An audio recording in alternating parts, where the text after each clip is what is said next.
Christina Ludwig, and today I'm going to be reading an excerpt from my latest Amish book. It's called Amish Awakening, and it is the grand finale of all of my Amish books, so I'm super excited to share it with you today. I'm going to be reading an excerpt from chapter 1, actually the entire chapter 1, so here it goes. Chapter 1, Rebecca. I adore mornings waking up with Braden. They're so relaxing compared to the way that I grew up. In the Amish community, I had awakened before the sun.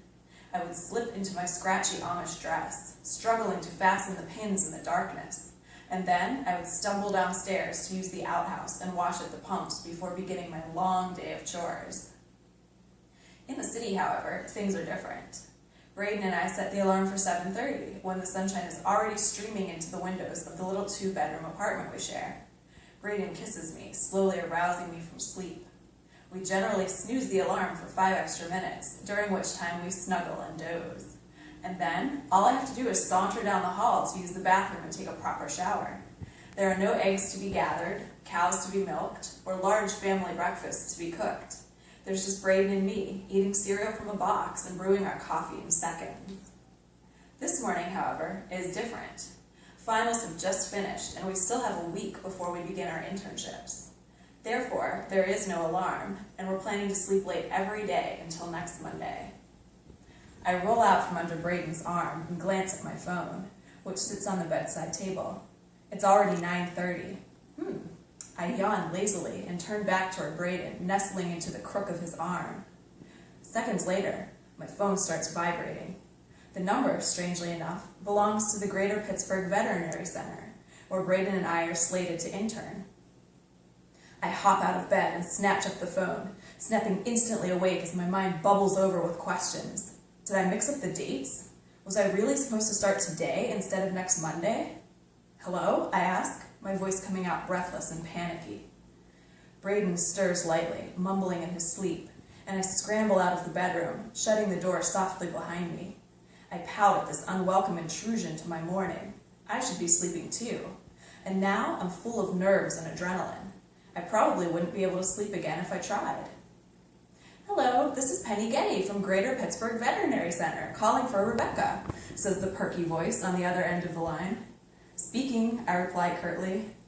I'm actually calling with some bad news, Penny says, her voice lowering ever so slightly. As I'm sure you're well aware, you were scheduled to intern here this summer. However, we've experienced some budget cuts, so... Penny trails off, and my stomach churns as if I've just overdosed on the Mad Mex fajitas with extra hot sauce that Braden and I are so fond of. What is she getting at? This is exactly what I ask her, and she fumbles for an answer. I almost feel sorry for her. But because of the budget cuts, we won't be able to pay you the promised salary, Penny stutters. Well, how much are you able to pay me? That's the bad news, Penny says, her voice losing even more of its liveliness. We won't be able to pay you at all. It seems the HR people overhired interns without considering the budget constraints. She takes a deep breath and adds with false-sounding brightness, but we can always use volunteers. I want to tell Penny exactly what she can do with her volunteer position, or better yet, just hang up on her. But I force myself to remain calm. I need the money so that I can afford to stay in my apartment and pay for school, I explain. So while I enjoy volunteering for a good cause, that just won't be possible this summer, not for 40 hours a week anyway.